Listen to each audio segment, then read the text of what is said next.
नमस्कार दोस्तों, आपका स्वागत है मेरे यूट्यूब चैनल स्टडी बाय मोहित में। आज आपको यूपी पीईटी के महत्वपूर्ण प्रश्न कराने जा रहे हैं। तो देरी ना करते हुए दोस्तों चैनल को सब्सक्राइब करें, वीडियो को लाइक करें और कमेंट में फीडबैक ज़रूर दें। तो चलिए शुरू करते हैं। आज का पहला प्रश्न, ये प्रश्न बहुत ही इम्पोर्टेंट है जो कि परीक्षाओं में कई बार रिपीट हुए हैं। तो आज का पहला प्रश्न है, भारत का सबसे बड़ा जिला क्षेत्रफल की दृष्टि से कौन सा है?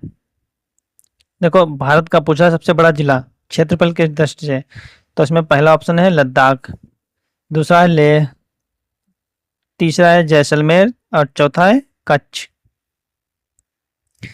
देखो, इसमें कह रहा है लद्दाख। जो लद्दाख है ना, ये जिला नहीं, ये एक केंद्र शासित प्रदेश है। ठीक है, ये जिला नहीं है, ये केंद्र शासित प्रदेश है, तो ये हमारा उत्तर नहीं हुआ। जैसलमेर, जैसलमेर जिला तो बड़ा है, लेकिन ये राजस्थान का सबसे बड़ा जिला है, राजस्थान का। ठीक है, ये कच्छ जो है ये गुजरात का सबसे बड़ा जिला है। ठीक है, तो ये लेह जो है, लेह ये सबसे बड़ा जिला है। ठीक है, लेह, और ये लेह जो जिला है ये लद्दाख केंद्र शासित प्रदेश में ही पड़ता है। ये भी बात याद रखना है कि जो लद्दाख केंद्र शासित प्रदेश है उसी का एक जिला सबसे बड़ा लेह है। ठीक, अगला प्रश्न है हमारा। आज हम आप लोगों को इसी तरीके से बताएंगे कि जो चार ऑप्शन है उनके बारे में भी थोड़ा थोड़ा बताएंगे। ज़्यादा तो नहीं बता सकते क्योंकि वीडियो बहुत लंबी हो जाएगी, थोड़ा बहुत बताते रहेंगे। ठीक है, अगला क्वेश्चन है हमारा, वायसराय की उपाधि सबसे पहले किसे दी गई थी? देखो, वायसराय की उपाधि सबसे पहले किसे दी गई थी? पहला ऑप्शन है डलहौजी। ये तो वो है, अधिग्रहण नीति के लिए प्रसिद्ध है, जो अधिग्रहण करता था, इसकी नीति जो अधिग्रहण करने की थी, डलहौजी। ये जो कैनिन है 1858 के बाद पहले वायसराय बने, और ये लॉर्ड माउंटबेटन है अंतिम वायसराय थे। करजन बंगाल विभाजन के लिए जाना जाता है। इन्होंने जो बंगाल विभाजन किया था 1905 में, ये उनके लिए जाने जाते हैं। ये जो लॉर्ड माउंटबेटन है ये अंतिम वायसराय थे। तो इसमें पूछा है वायसराय की उपाधि सबसे पहले किसने ग्रहण की थी, धारण की थी, किसे दी गई थी? तो 1858 के बाद पहले वायसराय बने। ठीक है, लॉर्ड कैनिन ये पहले वायसराय बने। अगला प्रश्न है, माउंट एवरेस्ट को नेपाल में किस नाम से जाना जाता है? देखो, माउंट एवरेस्ट को किस नाम से जाना जाता है? सबसे पहले इसमें धौलागिरी। धौलागिरी नेपाल की एक चोटी है। ठीक है, नंदा देवी ये भारत की दूसरी सबसे ऊंची चोटी है। जो नंदा देवी है दूसरी सबसे ऊंची चोटी है, और ये कंचनजंगा है ये भारत की फर्स्ट है, ये सेकंड है नंदा देवी। ठीक है, चलो आप लोग समझ जाएंगे, ये सेकंड है। और जो सागर माथा है इसे नेपाल में माउंट एवरेस्ट को नेपाल में सागर माथा कहा जाता है। ठीक, इसमें देखो अब चार ऑप्शन है तो चार प्रश्न मेरे क्लियर हो गए। इसी तरीके से हम आगे बढ़ेंगे। अगला प्रश्न है, शून्यवाद के सिद्धांत से संबंधित है। शून्यवाद, देखो, जैन धर्म आत्मा की शुद्धि पर बल देता था। पहला जो ऑप्शन है जैन धर्म, ये आत्मा की शुद्धि पर बल देता था। और जो दूसरा है चारवाक दर्शन, ये भौतिकवादी पर सिद्धांत है। और जो बौद्ध दर्शन है नागार्जुन द्वारा प्रतिपादित शून्यवाद का सिद्धांत दिया गया। सांख्य दर्शन, ये प्रकृति और पुरुष का द्वैत। ठीक है, तो इसमें बौद्ध दर्शन ये सही है। इसे नागार्जुन द्वारा प्रतिपादित शून्यवाद का सिद्धांत दिया गया। अगला प्रश्न है, भारत की पहली पूर्ण बहुमत वाली गैर कांग्रेसी सरकार बनी। देखो, पूर्ण बहुमत की बात कर रहा है, ठीक है। अब 1977 में जब सरकार बनी थी जनता पार्टी की सरकार बनी, तो ये गठबंधन से सरकार बनी। ठीक है, तो ये तो है नहीं, गठबंधन से, कांग्रेस के गठबंधन से सरकार बनी। ठीक है, 1989 में बीपी सिंह की सरकार बनी, लेकिन ये भी गठबंधन से बनी थी, इसमें भी इनके पास बहुमत नहीं था। ये भी नहीं है। 1991 में कांग्रेस की सरकार बहुमत से थी। 1999 में अटल जी की सरकार थी, वो भी एनडीए की सरकार थी, वो भी पूर्ण बहुमत से। तो ये प्रश्न कह रहा है गैर कांग्रेसी सरकार कब बनी, तो इसमें कांग्रेस का कोई एमपी नहीं था, मतलब कांग्रेस का कोई इसमें गठबंधन नहीं था, ये कांग्रेस से अलग होके गैर कांग्रेसी सरकार बनी 1999 में। ठीक है, अटल जी की, याद रखना। अगला प्रश्न है, श्वेत क्रांति किससे संबंधित है। देखो, गेहूं से हरित क्रांति, दुग्ध उत्पादन से श्वेत क्रांति, मत्स्य उत्पादन से नीली क्रांति, और चावल उत्पादन से ये भी हरित क्रांति। तो मुझसे पूछा है श्वेत क्रांति दुग्ध उत्पादन से। ठीक है, इसे वर्गीज कुरियन इन्होंने शुरू किया था। ठीक है, अगला प्रश्न,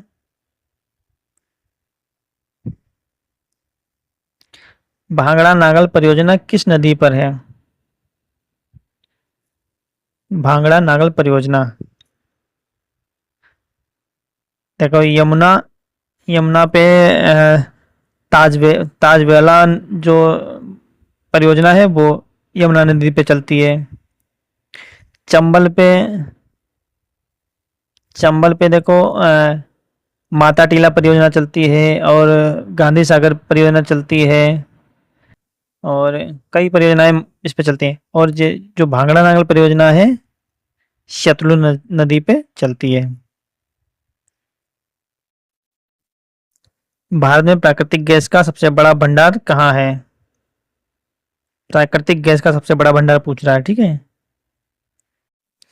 तो ये दक्षिण भारत में कावेरी बेसिन, आंध्र प्रदेश में जो पड़ती है कावेरी बेसिन, यह भारत का सबसे बड़ा गैस क्षेत्र है, प्राकृतिक गैस क्षेत्र है तो असम में भी, त्रिपुरा में भी है, और कृष्णा यहाँ पे भी है, कृष्णा गोदावरी बेसिन पे भी है, लेकिन जो पूछा है सबसे बड़ा, वो कावेरी बेसिन पे है। अगला प्रश्न, सुनामी का कारण क्या होता है। देखो, चक्रवात, समुद्री तूफान, समुद्र के नीचे भूकंप, भारी वर्षा। देखो, सुनामी जब भी आती है जब समुद्र के नीचे भूकंप, जो समुद्र के नीचे जो प्लेटें होती हैं जो ऊपर नीचे होती हैं, तभी भूकंप आता है। ठीक है, अगला प्रश्न हमारा, भारत में ईस्ट इंडिया कंपनी पहली बार कहाँ उतरी। जब भारत में ईस्ट इंडिया कंपनी आई तो सबसे पहले कहाँ उतरी। देखो, सूरत, 1600, एक मिनट, 1600 1908 में पहली बार अंग्रेज आए सूरत में। फिर इन्होंने अपना जो केंद्र बनाया मुंबई को व्यापारिक केंद्र बनाया। फिर उसके बाद इन्होंने कोलकाता को अपनी राजधानी बना ली। ऐसे ही इन्होंने धीरे धीरे हर एक बड़े शहर पे अपना अधिपत्य स्थापित करते गए और भारत को गुलाम बना लिया। तो सबसे पहले ये आए थे सूरत। इन्होंने देखो मद्रास में फोर्ट सेंट सेंट जॉर्ज जो किला बनाया था, वो पहला किला इन्होंने मद्रास में बनाया था।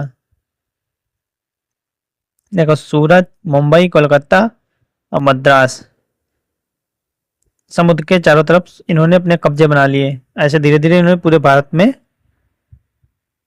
पूरा कब्जा कर लिया और गुलाम बना लिया। अगला प्रश्न, एक राष्ट्र एक चुनाव का उद्देश्य क्या है? इसमें देखो ऑप्शन पढ़ने से ही पता चल जाएगा। सभी राज्यों को एक करना, नहीं, सभी राज्य तो एक हो ही नहीं सकते। आर्थिक सुधार, हाँ कुछ हद तक है, लेकिन सिर्फ आर्थिक सुधार ही नहीं इसमें। अब देखो अगला क्वेश्चन है समय और धन की बचत। देखो इसमें समय भी बचेगा, धन भी बचेगा। शिक्षा का सुधार, ये तो इससे कोई मतलब नहीं। समय और धन की बचत, इसमें दोनों होंगे, समय और धन की बचत दोनों होंगी। देखो इसलिए सरकार प्रयास भी कर रही है कि एक चुनाव, एक ही बार में चुनाव हो। अगला प्रश्न है, भारत में पंचायती राज व्यवस्था किस संशोधन के तहत लागू हुई? बहुत ही इंपॉर्टेंट।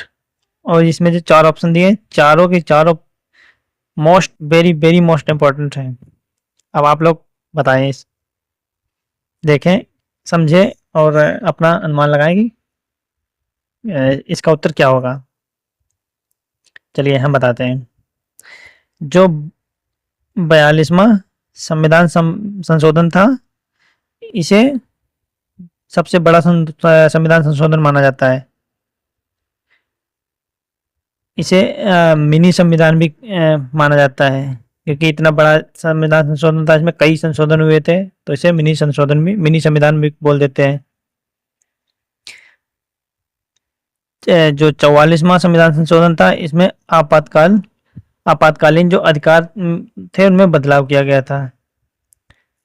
73वां संविधान संशोधन था, ये 1992 में पंचायती राज लागू किया गया था। इसमें और भी काम किए गए थे, लेकिन जो हमारा प्रश्न पूछ रहा है पंचायती राज, तो ये 73वां संविधान संशोधन था। और ये 86वां संविधान संशोधन जो है बहुत important, most most very most important है। इसमें शिक्षा का अधिकार अनुच्छेद 21 जोड़ा गया। ठीक, तो मेरा ऑप्शन कौन सा है? 73वां संविधान संशोधन, जब पंचायती राज व्यवस्था राजस्थान से चालू की गई थी, राजस्थान के नागौर जिले से। ठीक है, अगला प्रश्न है, मनरेगा अधिनियम किस वर्ष पारित हुआ?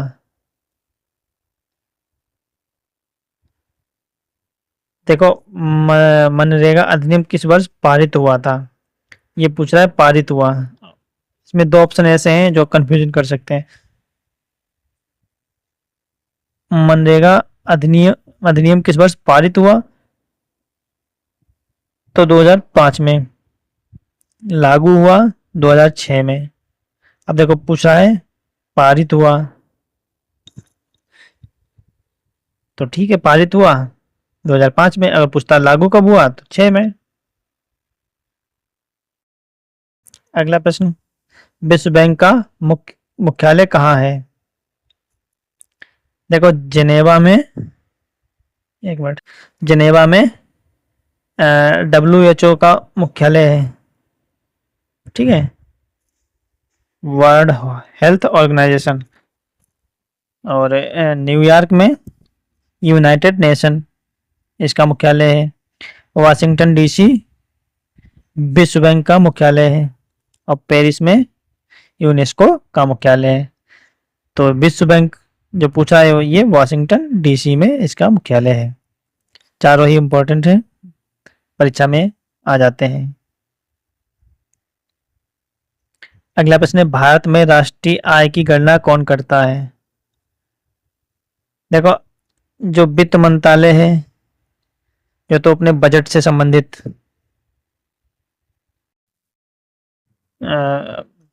करता है, गणना करता है। और जो आरबीआई है, जो आरबीआई है, ये मौद्रिक नीति नियंत्रित करता है। ये जो मौद्रिक नीति वो बनाई जाती है, बनती है, ये आरबीआई ही अपने कंट्रोल में रखता है, मतलब वही नियंत्रित करता है। नीति आयोग, ये योजना आयोग सलाहकार सलाहकार संस्था है। योजना आयोग सलाहकार संस्था है। जो कह रहा है केंद्रीय सांख्यिकी कार्यालय, ये राष्ट्रीय आय, जीडीपी, जीएनपी इत्यादि की गणना करता है। तो राष्ट्रीय आय की पूछा है, राष्ट्रीय आय की केंद्रीय सांख्यिकी कार्यालय ये जीडीपी और जीएनपी और राष्ट्रीय आय की गणना करता है। ठीक, केंद्रीय सांख्यिकी कार्यालय कहाँ है? कोलकाता में। इसमें से कौन सी योजना गरीबी हटाओ के लिए नहीं थी? देखो, सबसे पहली बात इसमें हमें ये पकड़ना है, सॉरी एक मिनट, नहीं थी। ठीक, नहीं पूछा है। अब इसमें 3 है, एक नहीं है, ये मुझे बताना है। अब ये कह रहा है स्वर्ण जयंती ग्राम स्वरोजगार योजना, ये देखो स्वरोजगार के लिए लाई गई थी। तो इसमें तो गरीबी हटाओ इसका उद्देश्य था। और ये थी ट्राइशम, और ये थी ग्रामीण युवा को प्रशिक्षित करना, जो ग्रामीण युवा थे इनको प्रशिक्षण देना। तो ये भी गरीबी हटाओ, जब हम भाई प्रशिक्षण देंगे तो इसमें आदमी कुछ ना कुछ सीखेगा, तो गरीबी तो हटेगी। अगला है आईआरडीपी, ये योजना लाई गई थी गरीबों के लिए ऋण, जो ऋण देने के लिए। तो ये भी गरीबी से, मतलब गरीब हटाओ से है। लेकिन जो ये प्रधानमंत्री जनधन योजना चालू की गई थी, ये गरीबी हटाओ से इसका कोई उद्देश्य नहीं है। ये एक वित्तीय समावेश के लिए योजना लाई गई थी। इसमें वो खाते से खुलवाए गए थे जीरो से, ना कि इसमें गरीबी हटाओ का कोई उद्देश्य था। तो इसमें पूछा नहीं, तो ये नहीं है। और बाकी हमारे ये सही वाले गलत हो जाएंगे, गलत वाला सही हो जाएगा। ठीक है, अगला प्रश्न है बायो बायोमास, सॉरी यहाँ बायोमास ऊर्जा किससे प्राप्त होती है? देखो, इसमें तो कुछ बताना ही नहीं है, सबको पता है। बायोमास की जब बात करता है वनस्पति और अपशिष्ट से। देखो, जल से जल ऊर्जा, सौर से सौर ऊर्जा, वायु से पवन ऊर्जा, और जो बायोमास से वनस्पति और अपशिष्ट ऊर्जा। अगला प्रश्न, राष्ट्रीय विज्ञान दिवस कब मनाया जाता है? राष्ट्रीय विज्ञान दिवस, हम यहां से चलेंगे पहले नंबर में। 1 जुलाई, 1 जुलाई को डॉक्टर्स डे यानी डॉक्टर्स दिवस मनाया जाता है। 15 अगस्त को स्वतंत्रता दिवस मनाए जाते हैं। 5 जून को पर्यावरण दिवस मनाया जाता है। 28 फरवरी को राष्ट्रीय विज्ञान दिवस मनाया जाता है। ठीक है, राष्ट्रीय विज्ञान दिवस। इसमें